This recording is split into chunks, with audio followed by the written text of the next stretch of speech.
インスタでバズったアートはどれでしょう？アート展を年間1000箇所以上紹介するコウスケです。今回は銀座エリアを中心に2日間で32の展覧会を回ります。美術館みたいなのに無料の超穴場から駅構内、これメガネ屋です。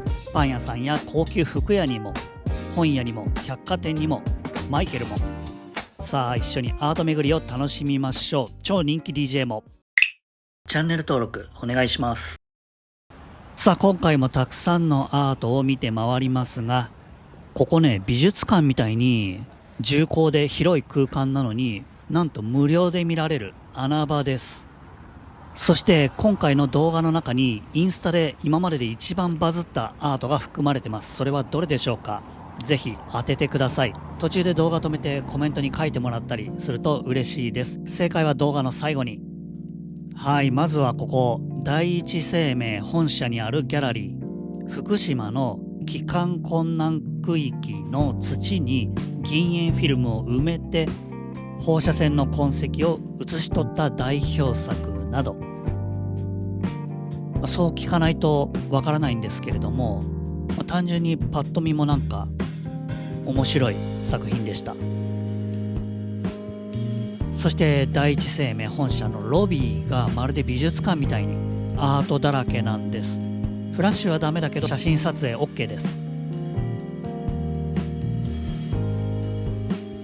防火展の入賞作品が並んでいて無料で見られます。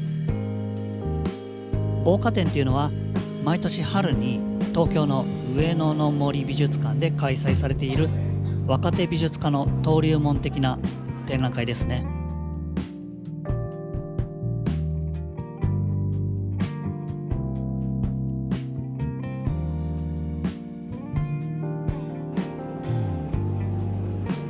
広くて重厚な空間にたくさんのアートがあって、本当にこれ美術館みたいですよね。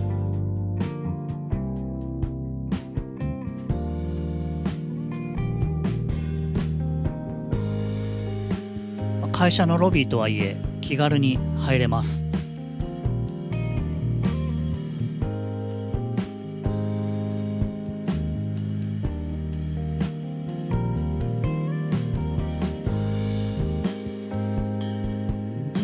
これ水上陽子さん、面白いですね。静かなようなけど元気出るような作品。これも面白いね。高柳恵里さん、よく見ると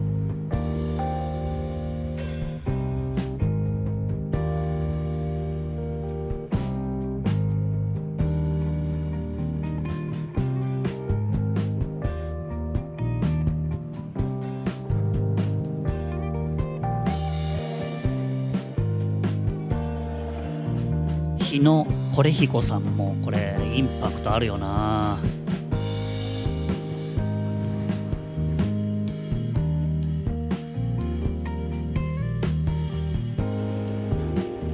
柳美和さんのエレベーターガールは2つ前の397番の動画で紹介した AI のアートをなんか思い出します。女性に求められる役割や仕事についての批評的な視点を感じますね。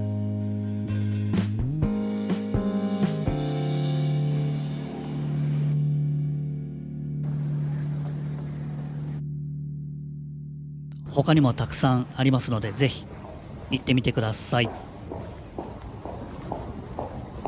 無料であの空間であれだけの作品見られるっていうのはすごいですよね。さあ一番バズったのはこの展覧会だったのか、それとも。では次へ。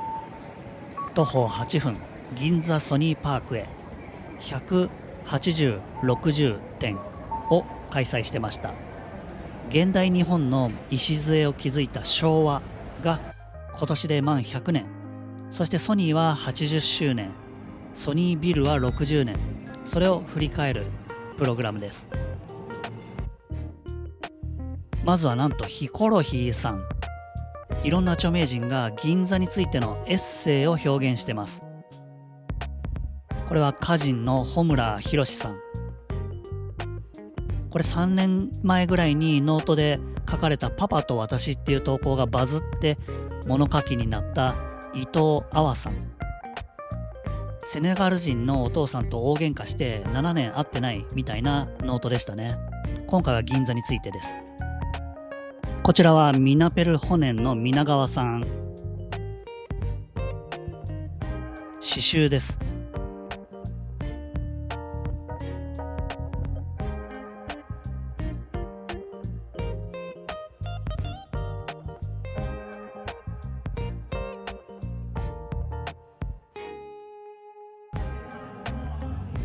私はまずソニーの思い出といえば、中学生か高校生だったかソニーに就職したいと思ってましたね。なんかウォークマンとか発明してるイメージで、その頃はなんかものづくりに憧れがあったかな。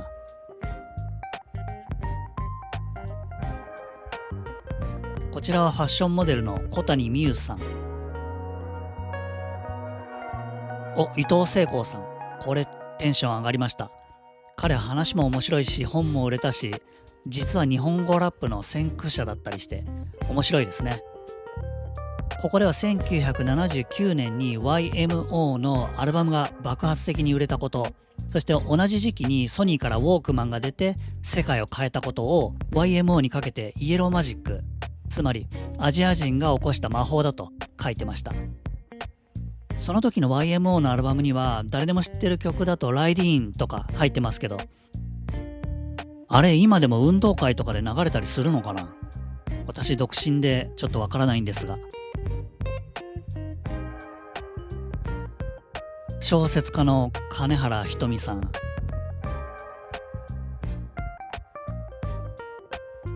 これは芸人で芥川賞作家又吉さん。テンション上がりました。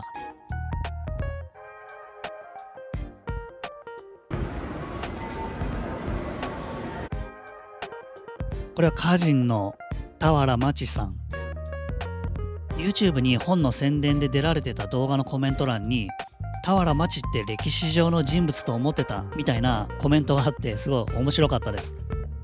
教科書に載ってたり名前の雰囲気もあるのかもね。ガラケー懐かしいね。これは写真家の川島小鳥さん。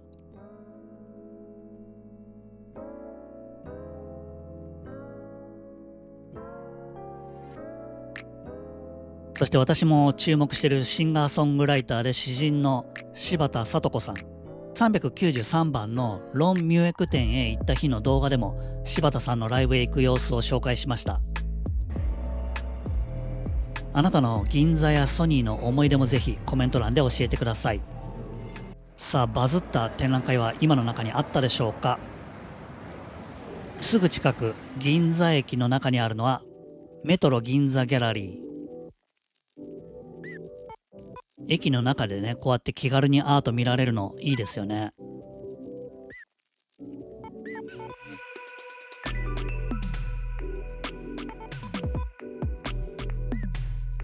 なんか面白い作品名が書かれてます。エレファントースター、歯ブラシか、インコーヒー、そういうことね。親父ギャグっぽいけど女性アーティストでした。こっちにはなんかジブリっぽい作品も。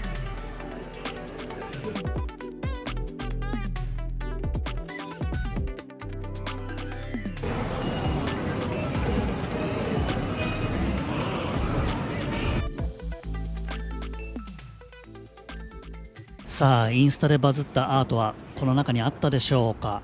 次はメガネ屋へ行きます。メガネ屋にもアートがあるんですよ。ジンズ銀座店。4つ前の395番の動画でも吉祥寺のジンズでアート見ましたね。こちらは大阪万博の会場に置かれた名和浩平さんの作品があります。地下の奥には蜷川美香さん。4つ前の動画でも蜷川美香店行きましたけど、私彼女のこういう写真の作品が好きです。ビビッドな色使いとか男性の私でも惹かれますね。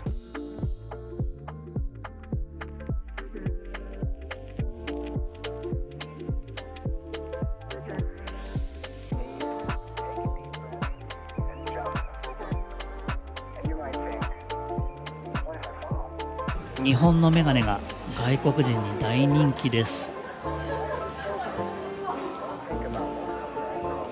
大阪万博行きましたか？私は人混みが苦手すぎて行けませんでした。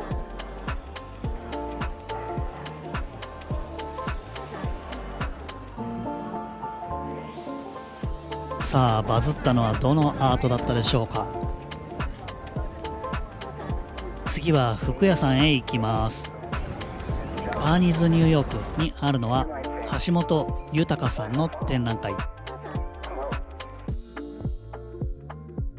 こちらの作家の描くキャラは手塚治虫とかウォルト・ディズニーなどを手本として再構築した何かのようでどれでもないようなイメージ。さて、吉祥寺へ移動してきました。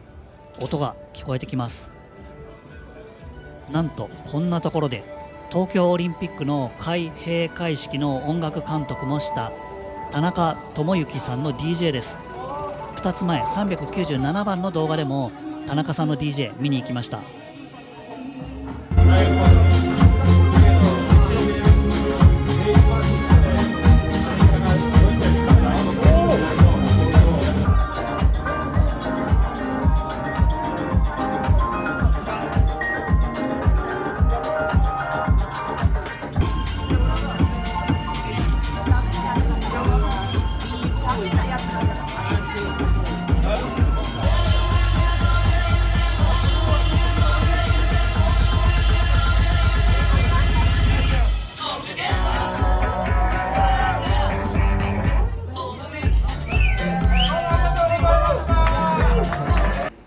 もう一軒行きます。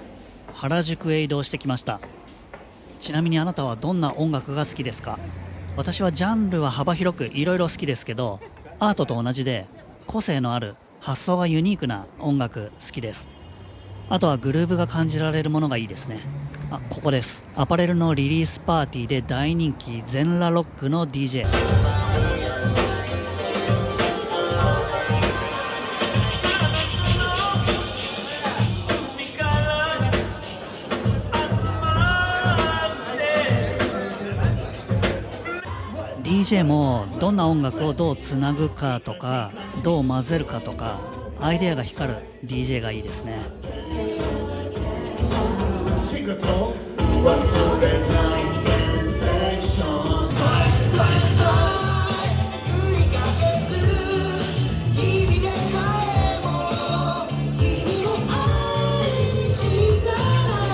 そして3人の DJ が順にうまく曲をつないでいくプレイもやってましたよ。 DJ ケンタかっこよかったです。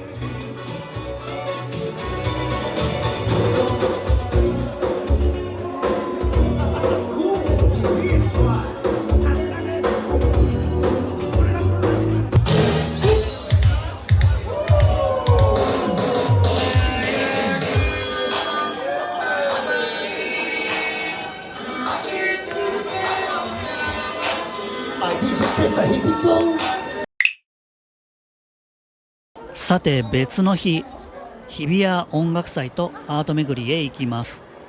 実は一番バズったアート展はこちらの日にあります。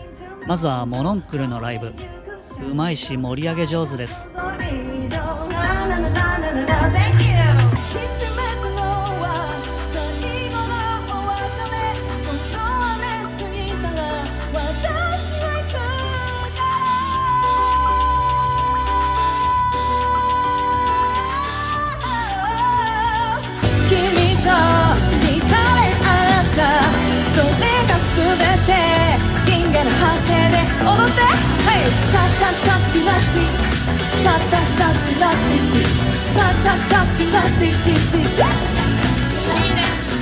次に見たいライブまでまだ時間あるんでアート巡りします。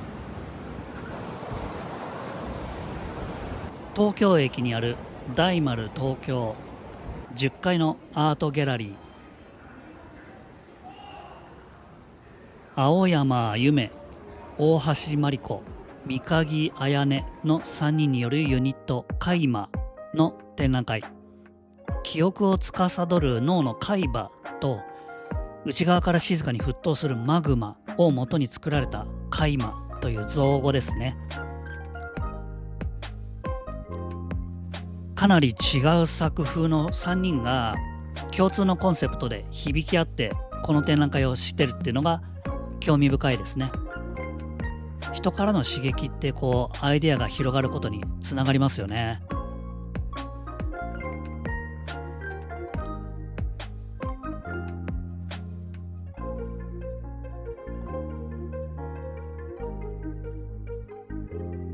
隣のスペースでは荒野康平さんの展覧会。日本画と聞くだけで興味ないやつって思ってしまいそうな私ですが、荒野さんの作品は日本画の手法とストリートカルチャーが融合しててとっつきやすいですね。会場にいた荒野さんから実はこれサビで描いててと聞いて初めてなるほどっていう感じでしたけれども、それがなくてもかっこいいですね。さあバズったのは今の展覧会か、それともアーティゾン美術館の前を通りアートのあるパン屋さんへ。シティベーカリーとアートスティッカーが共同運営している東京8分って店です。ロッタの作品は可愛いアニメ系ですね。フィリックスだっけ、昔風船ガムのキャラクターに使われてたあれを思い出したけど、比べたら全然違いました。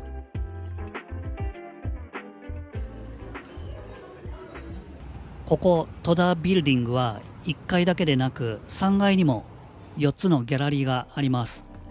まずは豊か菊竹ギャラリー。他者の欲望の対象としてネット空間で消費され続けるアイドル像を目にしたことを契機に、女性の表彰を見られる存在から見せる主体へと転換する探求をする白畑佳子さん。作品に関係ないけど花を呼ぶって書いて佳子さんって素敵な名前ですね。さて隣の工作兼近では平松天樹さん。今汗と涙と聞くとサッカーワールドカップを思うんだけど、作品はこんなのもあったりして静かな雰囲気です。作家は日々の制作の進むべき指標について霧がかかったように不明瞭で、何をするにも手探りするしかないと述べてます。手探りって大事だよね。明確な未来なんてないけど進むしかないわけで。次は小山富夫ギャラリー。韓国のアーティストアン・ジさん。閉塞、抑圧、混沌、恐怖といった不安な雰囲気。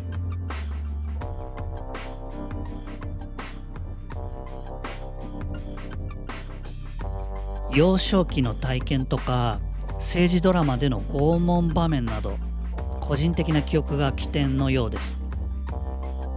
ただ我々鑑賞者もこれを見てると何かつながる感覚がある気がします。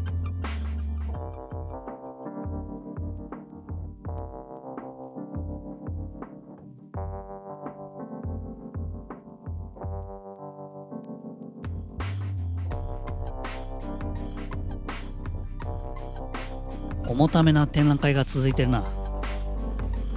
高石井ギャラリーでは山下ひ香さんの発揮という展覧会。これ一反木綿みたいだな。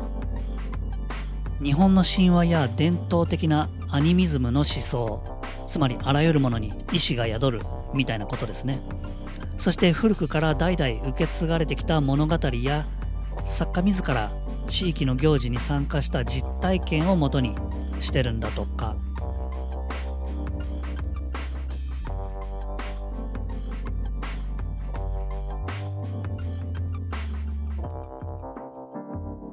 戸田ビルディングに入ってすぐのロビーにもこんな感じでアートがあります。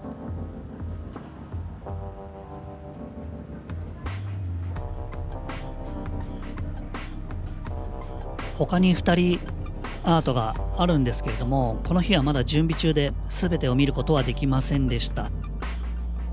また次回以降の動画で紹介します。さてここまで16点見てきました。インスタに投稿してバズったのはどれだったと思いますか？次はギャラリー椿。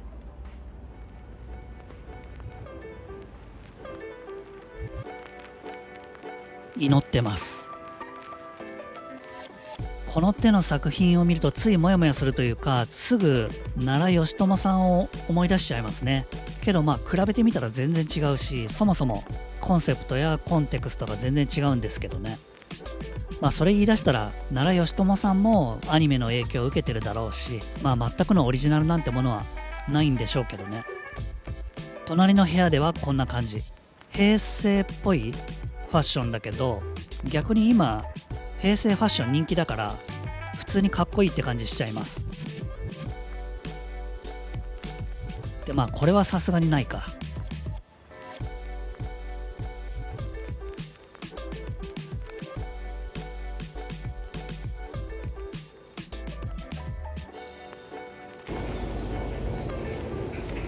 江戸歌舞伎発祥の地らしいです。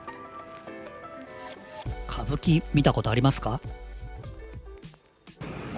外国人いっぱいの銀座です。銀座のティファニーの壁にダミアン・ハーストの桜があるんですよね。映える壁。今回は時間ないのと人多いんで、また次回撮ってきます。銀座6へ。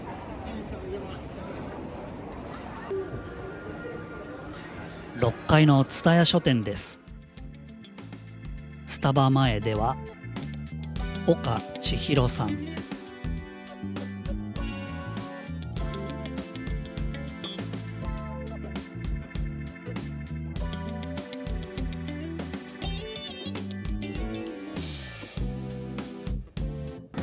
蔦屋書店の中のギャラリーフォームコンテンポラリー、いわゆる古典的な静物画、動かないものを描く形式なのに動きが感じられるという面白さ。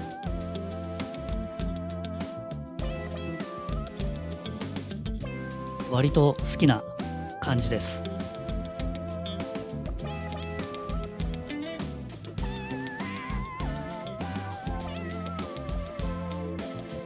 重力も無視してます。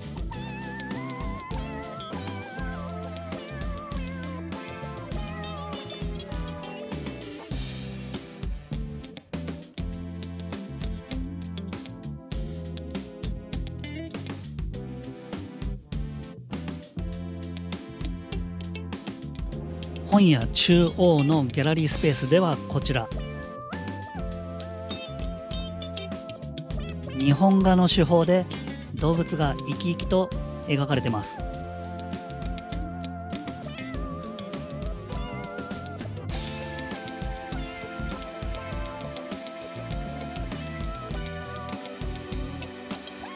他にも蔦屋書店の中はアートだらけです。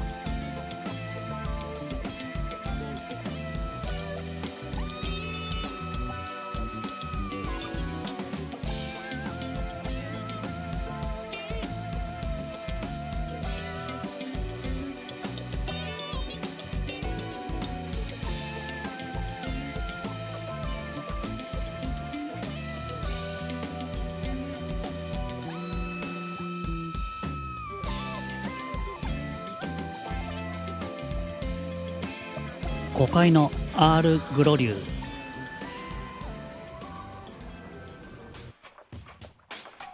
こちらはグループ展です。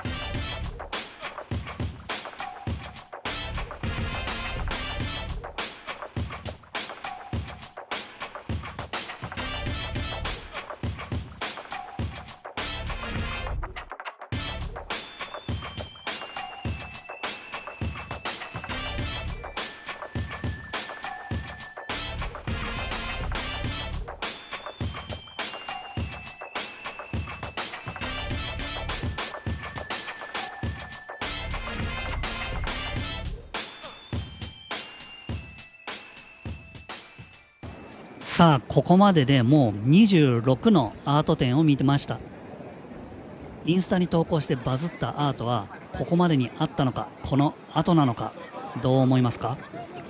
次は徒歩2分、銀座グラフィックギャラリーへ。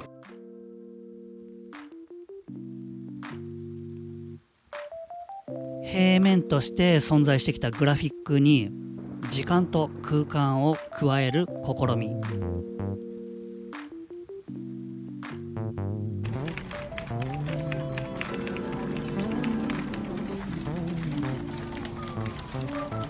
なんかこう目が喜ぶっていう感じがします。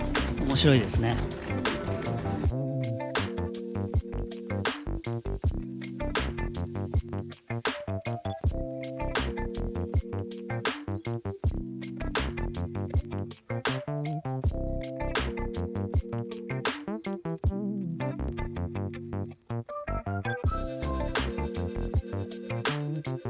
地下にもたくさん作品あるんですが、撮影 NG でした。徒歩7分、帝国ホテルにある拓染谷ギャラリー。映画監督であり画家の中山夏樹さん。人間の内面に潜む欲望や葛藤など言語化されない領域を主題に制作をしているそうです。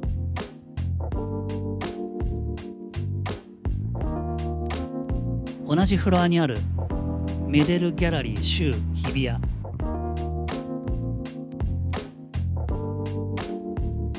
ピーター・オフェイムが面白いのは、まず手で粘土細工をしてこの世に実在しない生き物を作り出して、でそれをモデルに描いているんだそうです。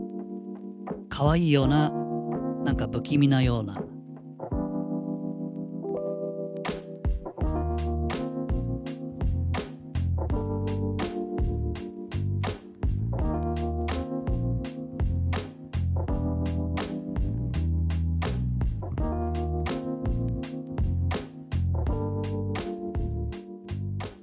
さて、日比谷音楽祭のライブを見に戻ってきました。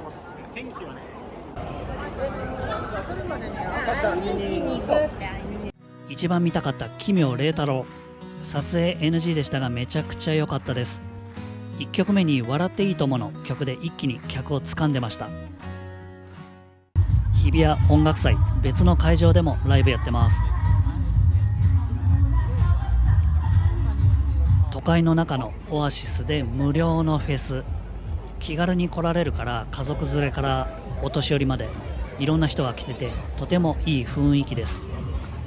いろんなブースが出てて音楽体験とかできます。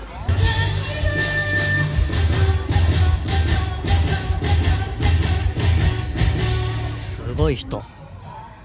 この日見たいモノンクルと奇妙麗太郎の2組はもう見れたんで、もうアート巡りへ行こうかなとは思ったんですが、せっかくなんでもう少し普段は聴かないアーティストも遠くから聴いて楽しみます。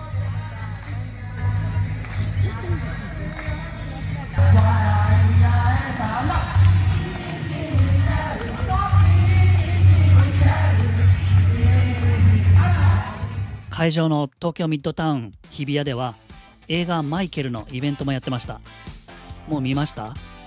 私はまだなんですが、この映画は見たいですね。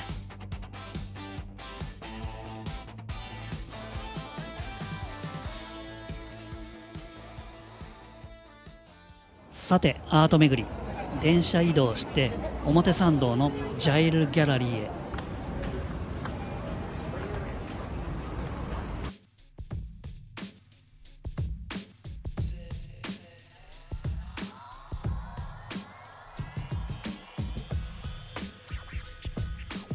ここのギャラリー結構なんか説明読んでも全く意味わかんないこと結構多いんですけどとはいえ作品は見てて好きなものが多いです。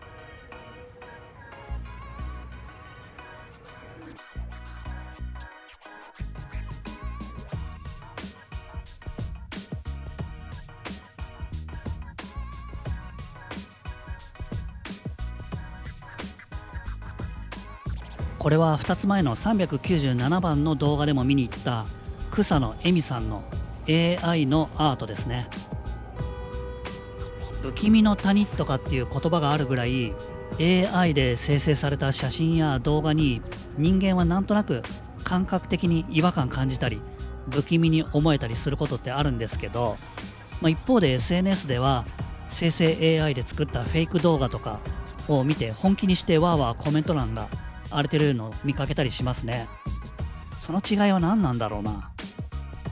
次へ行く途中うっかりたこ焼き買っちゃいました。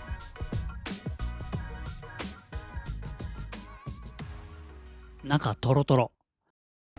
さて DJ とアートを見に行きます。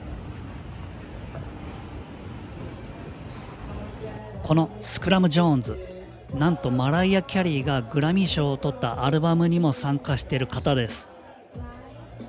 スクラッチの超絶テクニックがある方なんですけど、この日は機材が本格的にスクラッチするものじゃなかったみたいで、普通に曲かけてるだけでした。残念。ここホテルのラウンジなんですけど、西川優子さんのアートもあります。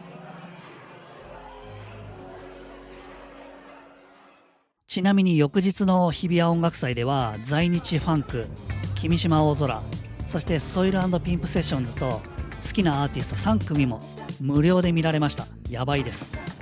さらになんと初めて抽選のステージが当たったんで、前のライブを見終わってから急いで見に行きました。すごい広い会場で森山直太朗とかクレバとかも見れました。新しい学校のリーダーズとかジュジュとか平原綾香など普段は聴かないアーティストも10組以上のセッション、いい体験でした。さあここまでアート巡りは2日間32の展覧会を見た中で、インスタで一番バズったのはどのアートでしょうか。閲覧数は10万、いいねは3500ぐらいついたのはこれです。井口浩太さんのモーショングラフィックスです。これインスタにアートだけを投稿し続けて9年、過去最高にバズりました。2000人が保存してくれて、この投稿だけで700人フォロワーが増えました。もちろん運とかタイミングもあるんで、バズったからといってアートとして素晴らしいかどうかは別の話ですけど、とはいえパッと見でなんかこう難しいことを考えることもなく、ただただ面白いっていうのはありますよね。外国人からもたくさんフォローされました。あなたはこれどう感じますか？